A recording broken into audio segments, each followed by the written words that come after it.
جو وقت گزر گیا اس کو یاد کر کے کچھ اصول بنا لیں، جو وقت باقی رہ گیا ہے وہ بہتر ہو جائے گا۔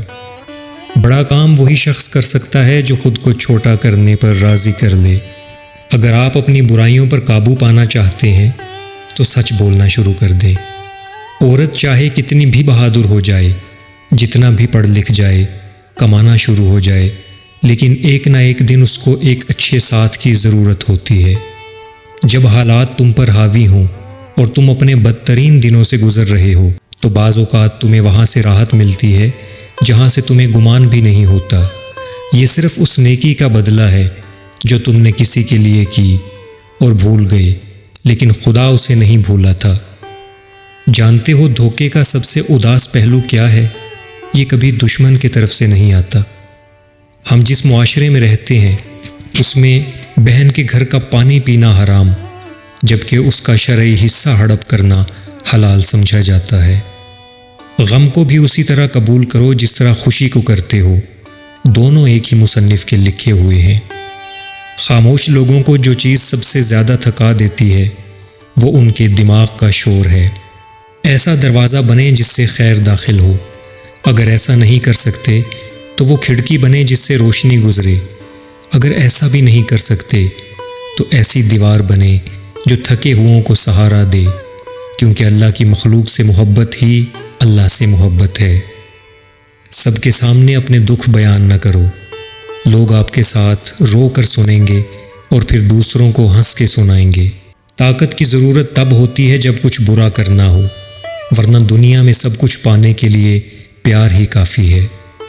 اگر آپ کے خد و خال آپ کی عمر سے کم نظر آتے ہیں تو اس کا مطلب ہے کہ آپ کی اندرونی خوبصورتی زندگی کے ظلم سے زیادہ مضبوط ہے۔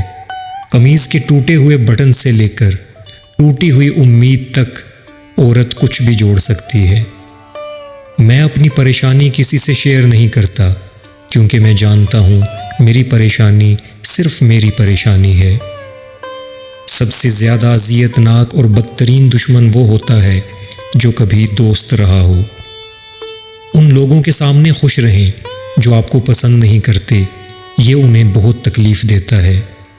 مرد کی وفا کا پتہ ہی عورت کی بیماری میں چلتا ہے، اسی طرح عورت کی دلداری مرد کی بے روزگاری کے وقت پتہ چلتی ہے کہ وہ کاغذی ہم سفر ہیں یا واقعی شریک حیات ہیں۔ ہم جس احسان فراموش معاشرے کا حصہ ہیں وہاں سونے کی پلیٹ میں بھی کچھ دیا جائے تو چمچہ نہ ہونے کا شکوہ بہرحال رہتا ہے۔ شراب بیچنے والے کو کہیں نہیں جانا پڑتا، مگر دودھ بیچنے والے کو گھر گھر اور گلی کوچے بھٹکنا پڑتا ہے۔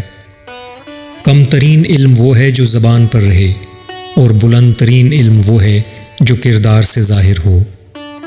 مانگی گئی محبت زہر سے بھی بدتر ہوتی ہے۔ خدایا کبھی کسی انسان کو وہاں سے دکھ نہ ملے جہاں اس نے اپنا سکھ لٹایا ہو۔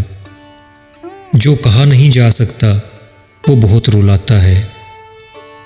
زندگی میں دو چیزیں ٹوٹنے کے لیے ہوتی ہیں، سانس اور ساتھ۔ سانس ٹوٹنے سے انسان ایک بار مرتا ہے اور ساتھ ٹوٹنے سے بار بار مرتا ہے۔ کچھ لوگ سچ بولتے نہیں اگلتے ہیں کیونکہ ان کا مقصد کسی کی بھلائی کرنا نہیں بلکہ ذلیل و رسوا کرنا ہوتا ہے۔ وقت اگر آپ کو پر عطا کر دے تو ان ٹانگوں کو مت بھولیے گا جن پر آپ چلتے رہے ہیں۔ ہر وہ آدمی جو ضرورتوں کے وقت محبتوں کو ترک کر دیتا ہے وہ آدمی کبھی وفاداری نہیں پائے گا۔ میرے اعمال اس قابل تو نہیں کہ میں جنت مانگوں یا رب، بس اتنی آرزو ہے کہ میری ماں میری جنت ہے، اسے سلامت رکھنا۔ جب تمہارا دل کسی کے گلے لگ کے رونے کو چاہے تو قرآن کو گلے لگا لینا۔ بدقسمت ہے وہ جس نے تعمیر ذات اور کامیاب زندگی پر درجنوں کتابیں پڑھیں جبکہ اس کے پاس پڑا مصحف قرآنی گرد آلود ہوتا رہا۔ تمہاری سب سے بڑی جیت پتہ ہے کیا ہے؟ تم بدلہ نہ لو، معاف کر دو اسے جس نے تمہیں سب سے زیادہ تکلیف دی ہے۔ اپنے دل کو مضبوط کریں اور ہر ایک سے یہ توقع رکھنا چھوڑ دیں کہ وہ آپ کی بات کو سمجھے گا۔ ویسے بھی ہر بات ہر ایک کے لیے نہیں ہوتی۔ صبر والے سکون میں رہتے ہیں کیونکہ انہیں معلوم ہوتا ہے کہ اللہ بہتر کرے گا۔ حضرت امام علی علیہ السلام نے فرمایا، ہر شخص اپنے جیسے ہی کی طرف مائل ہوتا ہے۔ رسول اللہ صلی اللہ علیہ وسلم نے فرمایا، مومن کی مثال پودے کی سب سے پہلی نکلی ہوئی ہری شاخ جیسی ہے کہ ہوا اسے کبھی جھکا دیتی ہے اور کبھی برابر کر دیتی ہے، اور منافق کی مثال صنوبر کے درخت جیسی ہے کہ وہ سیدھا ہی کھڑا رہتا ہے اور آخر ایک جھونکے میں کبھی اکھڑ ہی جاتا ہے۔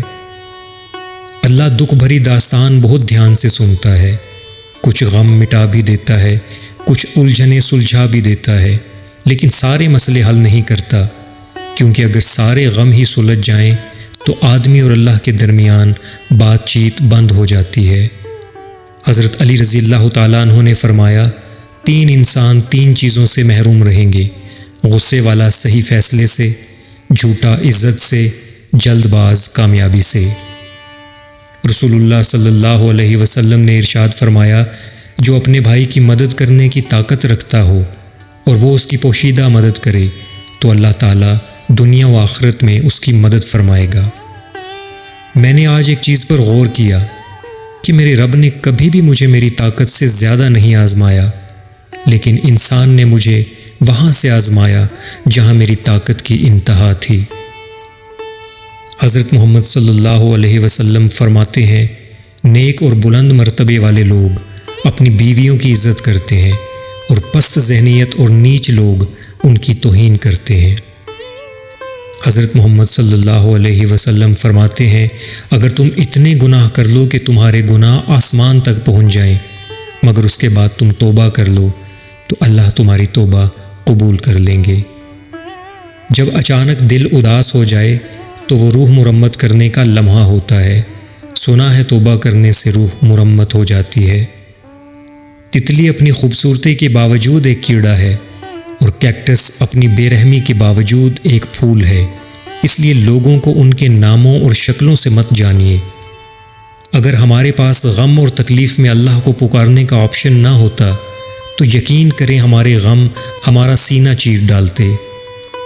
ماؤں کی جائے نماز پر کی جانے والی دعاؤں نے ہمیں کیسی کیسی بلاؤں سے بچایا ہوا ہے، اس کا علم اللہ تعالیٰ کے سوا کسی کو نہیں۔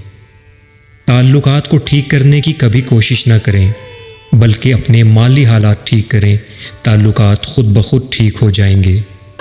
جو لوگ اپنی غلطی جانتے ہوئے بھی معافی نہیں مانگتے، اپنی زندگی سے قیمتی رشتے کھو دیتے ہیں۔ تمہیں اپنے اللہ کے لیے بدلنا ہے، ہاں تمہیں خود کو اللہ کی پسند کے مطابق ڈھالنا ہوگا۔ کیا تم نے نہیں سن رکھا کہ اللہ نیکی کرنے والوں کا بڑا قدردان ہے، اور پھر نیکی کہاں کوئی ضائع جاتی ہے۔